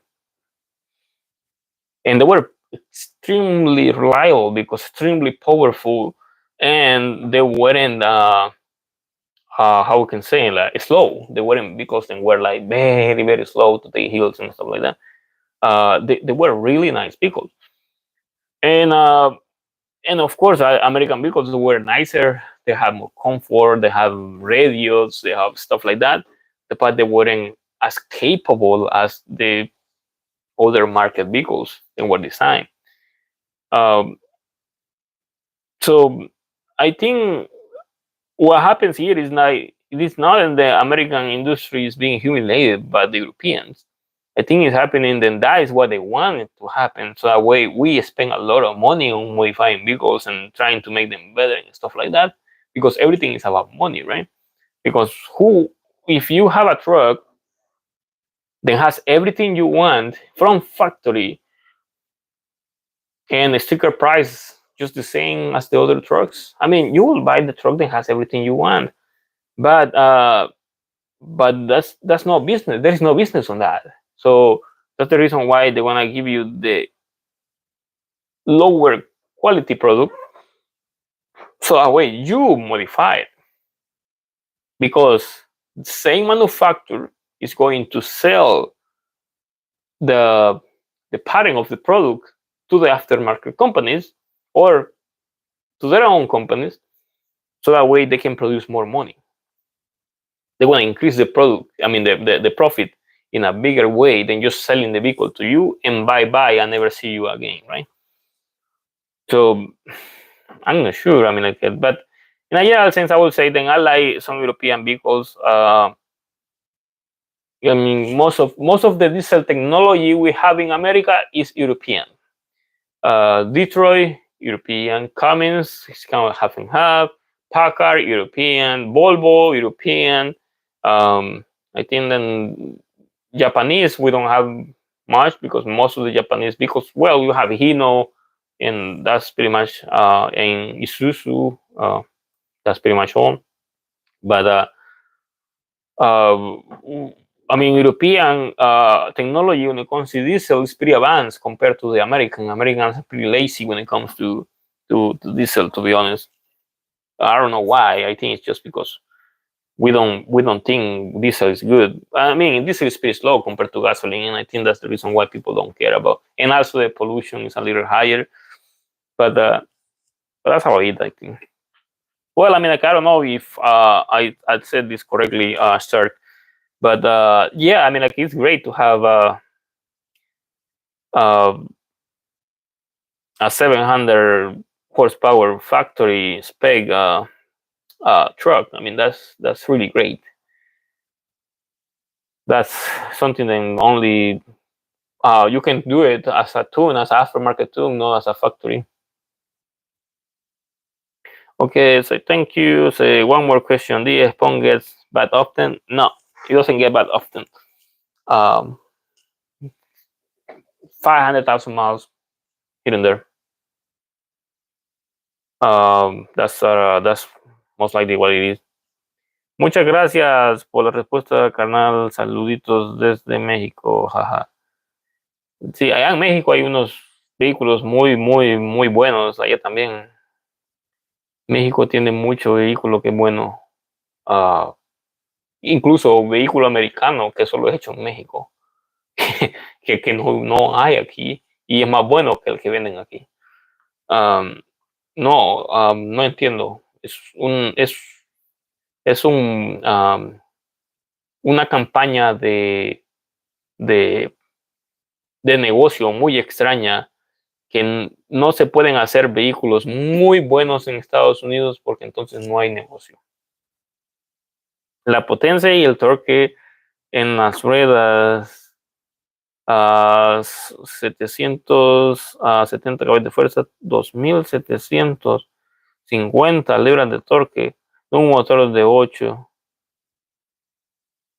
y de más de 16, y consume el mismo de un... ese spec, esa mezcla, 700 caballos de fuerza, 2700 libras de torque. 2700 libras de torque significa de que este vehículo en cada vuelta está produciendo 1 tonelada y un cuarto de fuerza en cada giro. Eso es una gran cantidad de fuerza. Una tonelada es básicamente una prensa de una tonelada que está ejerciendo fuerza hacia abajo. Es una barbaridad de fuerza. Uh, es interesante saber que hay material tan fuerte que puede resistir el torque de esa manera. Especialmente en vehículos, la diferencia en un torque de un vehículo o un torque de algo estacionario es que el torque del vehículo es variable. Puede pasar de 0 torque a 100% torque dependiendo en qué tanto superficie de contacto haya cuando el vehículo va caminando. Es bien interesante, pero sí, es mucho poder, extremadamente poder, demasiado. Pero con la economía de un X15 creo que aquí se vendería como pan caliente. Let's see. Rest area closed. Okay. Do you think Caterpillar will return in the semi-truck division if car goes away? Maybe true. Agreed with you. Might be true because Caterpillar said, screw them. I don't want to do anything because Caterpillar did a bad mistake. Partnering with Navistar, they screwed up. But if EPA deletes the whole emission game, I think Caterpillar will be more than happy to bring the C15 back again. No emissions because the crappy emissions destroy Caterpillar. With no emissions, the C15 single turbo, the great one. Let's see.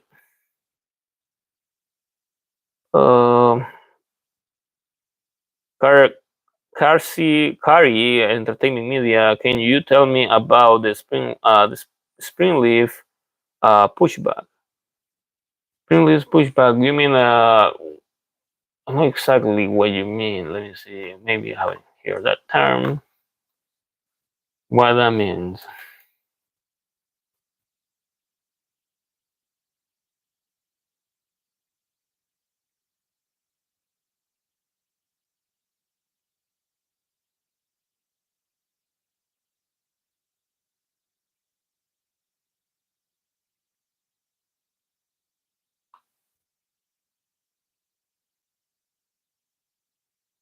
Spring leaf. There is no information online. So, spring leaf.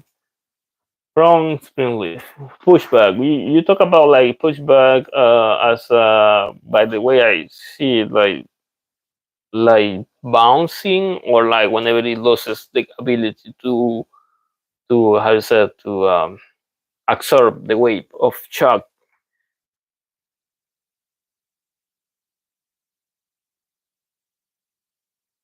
Isn't adjustable the lead sprint. Like you can adjust the lead sprint but not like adjust it, like raise it a little more. It is one setting. You can do it by adding uh, you can do it by adding more clearance from one side to another. Pulls to the right. Okay.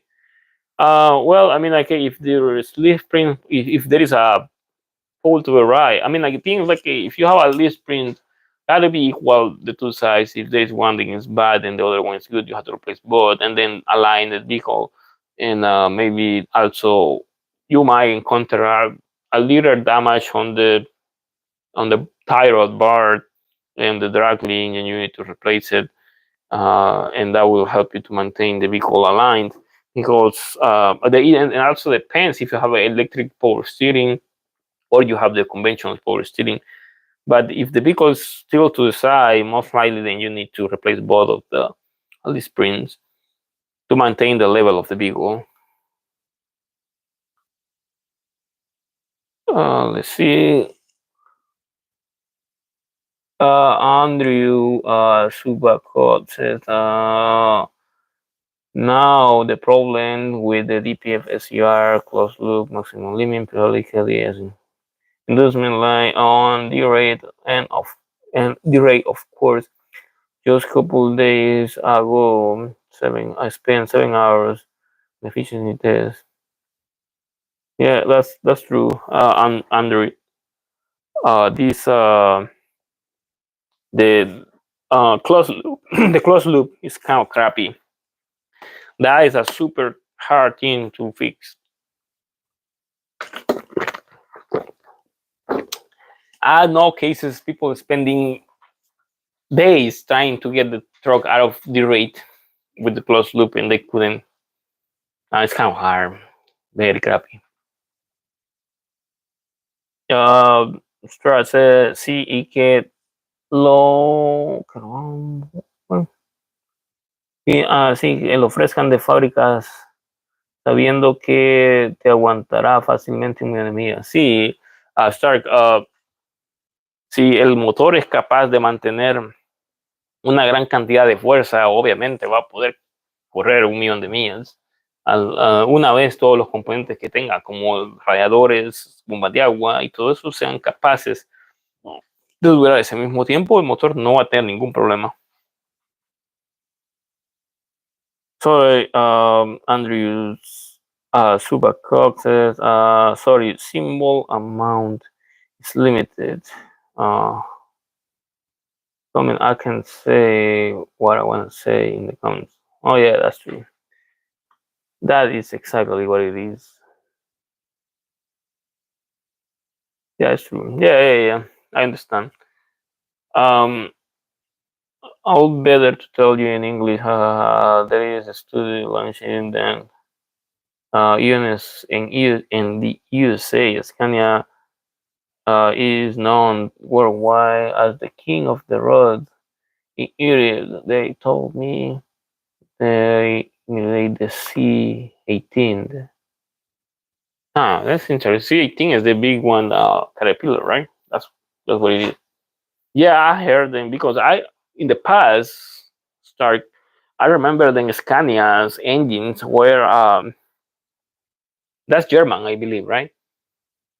Scania is German, so they used to be air cooled engines. So they used to have a big turbine. They used to push air, and they didn't have any type of coolant.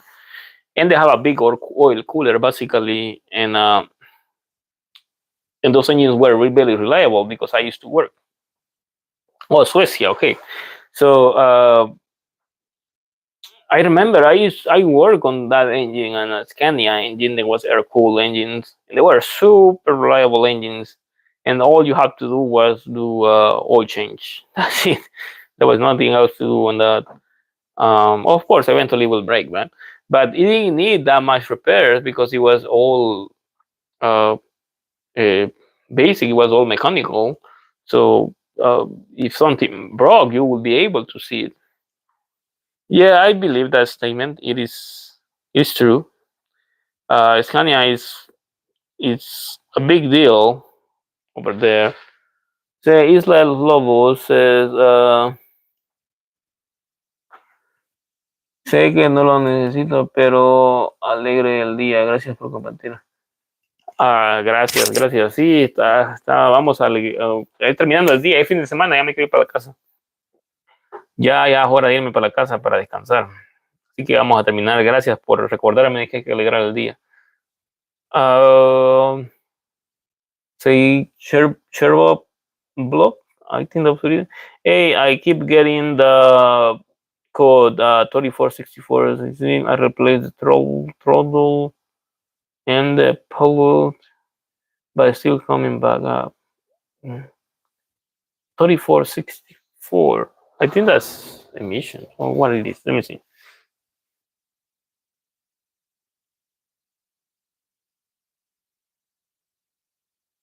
That is the 16. Oh, that's that's what it is. Restricted. Oh, okay. So that's okay. Yeah, I get what you're saying. Okay, the 3416. That's mostly yeah. What you're doing is not bad, but the thing is like what it mostly saying is that then there is a high pressure in the intake. And most likely, if you have a high pressure in the intake, that also could happen because there is obstruction on the back, or simply the turbo is just throwing too much turbo pressure, or the EGR system, the EGR sensor is not working correctly. And also the sensor could be bad, and also the barometric pressure sensor could be bad as well. But for that, you need to investigate more. You need to like hook the computer, see different things, numbers, and see everything is right where it's supposed to be.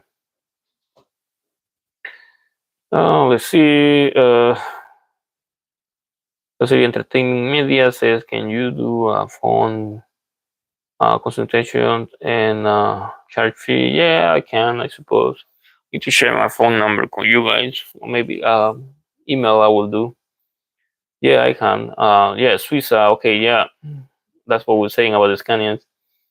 Swiss. You say Shirog checking wiring.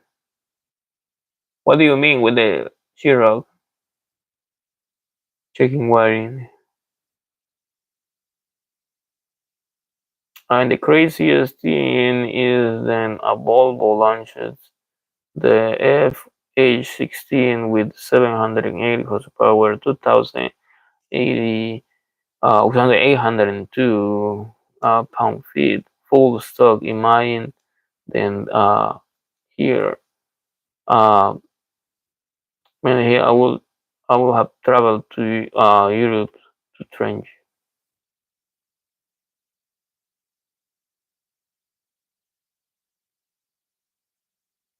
Would like how to. Yeah, that would be great. I mean, I have no idea. I have no experience on these engines, to be honest. Um, on all these 700. I suppose then if you have a 700 horsepower with 2,000 pounds, 2,800 pounds of torque, everything must be forged, forged pistons, forged connecting rods, forged crankshaft, and including I think maybe the engine block gotta have some kind of like work, then will resist that much torque. Because at that point the horsepower is not a big deal. The thing is that the torque, uh, the rotation of the connecting rod, it is too powerful to be just like dominated by like a basic engine block. To be honest, that would be interesting. Andrew, so Baku says before the falls pop out the cell smoke coming then a white cloud behind the trail. Like in one of the videos about projectors, but I've been doing a pack region and the CR test. Hmm. Well, I mean, like,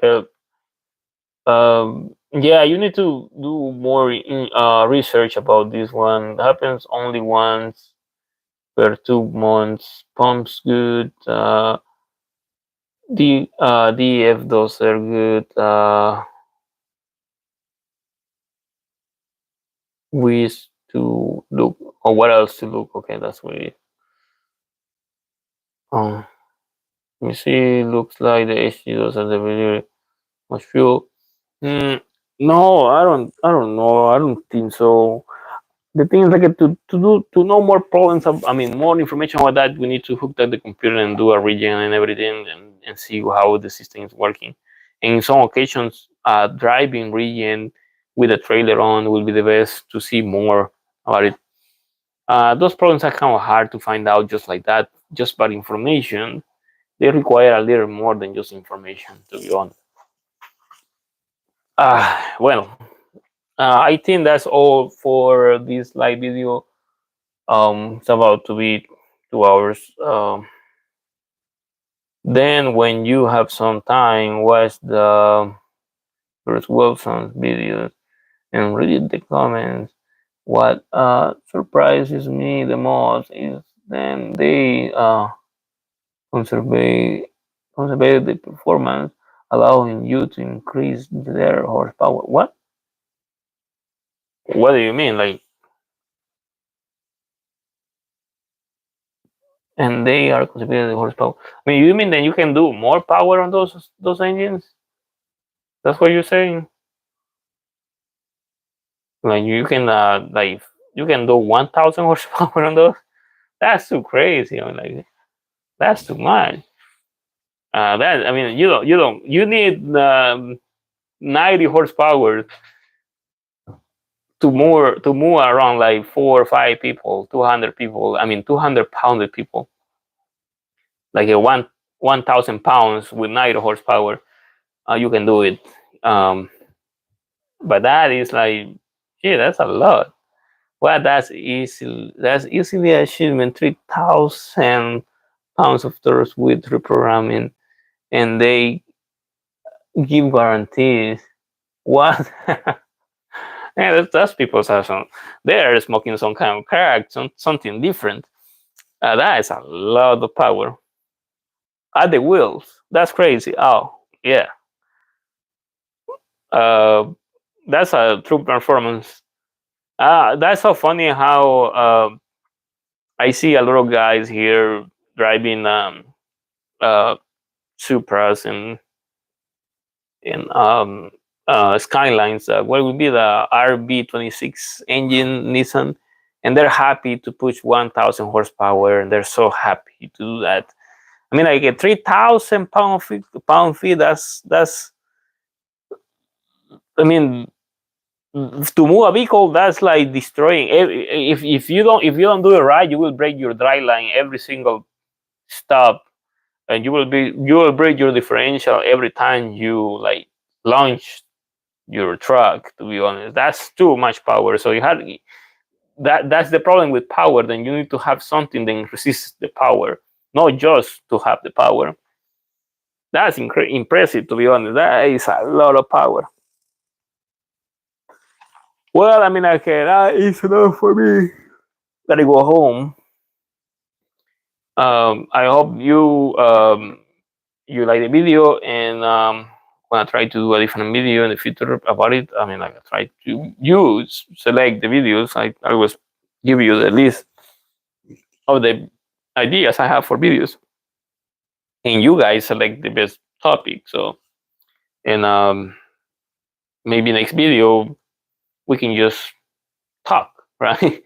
We don't have a topic. What do you think about it? I mean, maybe last video I don't have to like put a topic and just like do a live video and see what happens, right? I mean, okay, just throw a conversation and when I start a conversation, right?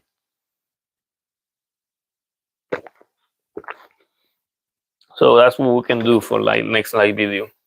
But as it is, this is all I have for today's video. And thank you for watching. Thank you, Stark. Ojalá en el futuro el gobierno de Estados Unidos me permita usar mi Scania y poder llevarlo. Pero el gobierno al parecer protege su industria. Así es. Muy cierto. Muy cierto. El gobierno no quiere nada bueno aquí. Quiere lo único que se arruine aquí es negocio. Capitalismo. Muy bien. I'm done for today. So I hope you like the video. More questions? Well, I mean, like we can talk later. Closing everything today, and we are done for the day. Okay. So, any questions? You can prepare for next video. And muchas gracias, abrazos. Y la otra persona, Eduardo Palacios, yo tengo un Cascadia, felicidad. Sí, todos tenemos un Cascadia, supongo. Pero ya me voy. Ok, muy bien. Si yo tengo un Cascadia de 2013. ¿Tiene aire en el sistema cabal a la hora de ir? Casi siempre, como casi siempre, a la hora de cerrar el restaurante llegan a pedir comida. Con Cummins. Mire, esos Cummins son muy fáciles de reparar.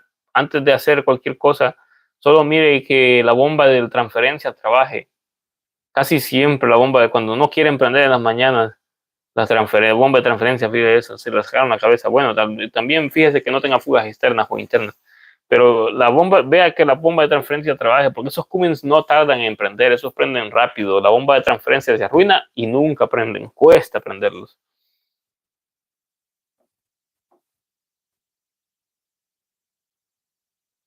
¿Oh, sí? Eso no lo sabía yo, eso no, para mí, los Iveco hace sé quién es Iveco, no sabía que los desarrollaban. Ah, interesante. Muy interesante eso, Stark. No, de eso no lo sabía. Eso es nuevo para mí. Eduardo Palacio, la Junta de la Cosa estaba dañada. Ni la cabeza. ¿Qué puede ser? No entiendo. Ah,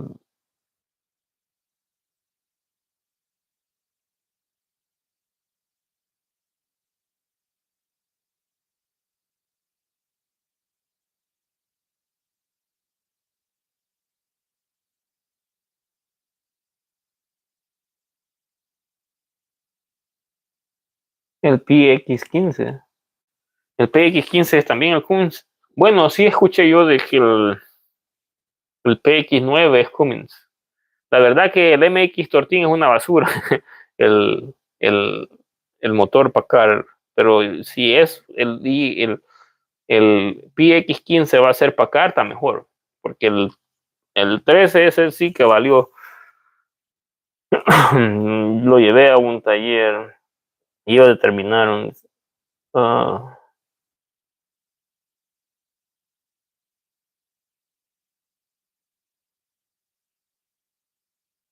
muy extraño lo que está pasando en su camión, Alberto Palacios.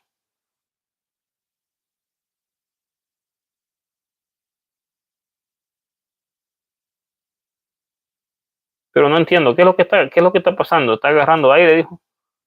No, tiene aire, pero ¿qué es lo que ya tiene aire? O sea, no entiendo.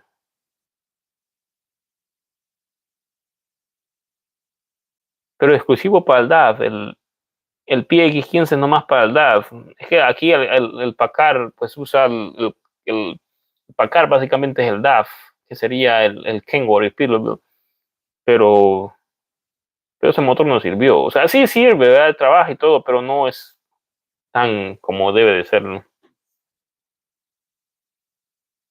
Eduardo Palacios.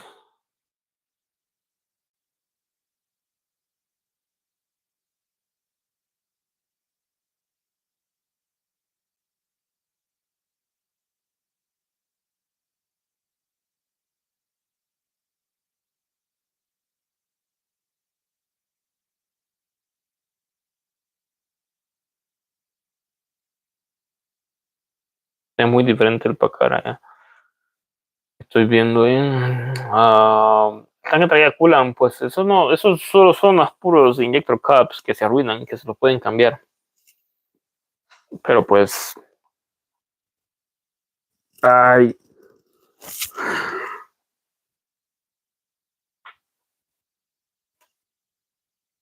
las mangueras de coolant se ponen duras. Está levantando mucha presión el motor. Tira mucha presión para el coolant, es lo que está diciendo, ¿no? Ay.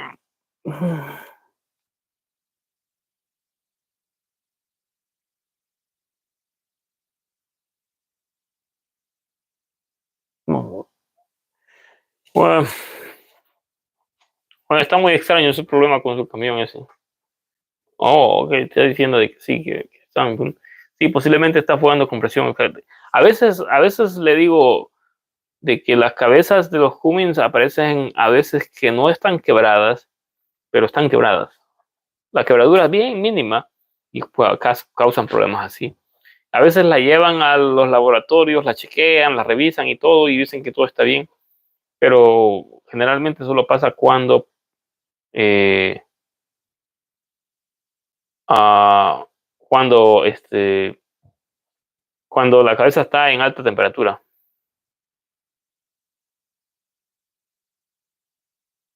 Así pasa, así se ve, la cabeza parece que no está dañada. Ya ha pasado varias ocasiones que la cabeza parece que no está dañada, pero está dañada. Eh, Es solo que si usted lo quiere mandar o cambiarla, pero está bien cara, vale $5,000, $6,000. Muy caro eso. Pero pues sí, pero la situación es de que si usted manda la cabeza a rectificar, usted no cambia la naturaleza de la cabeza. Cuando usted manda la cabeza a rectificar, usted recibe la misma cabeza. Si la cabeza está dañada, pues obviamente va a tener el mismo daño. Y la rectificación no repara quebraduras. La rectificación solo repara que esté una superficie plana. Pero si tiene alta presión, 10,000, ay, está bien cara. Sí, pero si tiene alta presión, pues sí, es posible. Una usada tal vez, pero pues tiene que buscarla. Pero pues es lo más que le puedo decir, la verdad, ahí se necesita ver más, con más detalle. Pero bueno, buena suerte ahí con su camión y sí, la verdad, le puedo decir de que con esto de los Cummins a veces pasa de que están quebradas las cabezas y no lo aparentan. Así que um, es posible que le va a tocar que volver a desarmar la cabeza. Si levanta mucha presión en el tanque, es posible que le va a tocar que volver a levantar, a quitar la cabeza. Ojalá que pueda resolver ese problema. Well, alright, so I'm leaving, so me voy. Muchas gracias y nos vemos en el siguiente video. Ya me voy para casa. Ay, como dice, oh, gracias por seguir mis videos. Muchas gracias. Los veo el siguiente video en vivo. Ya me voy. Chao. Chao, chao.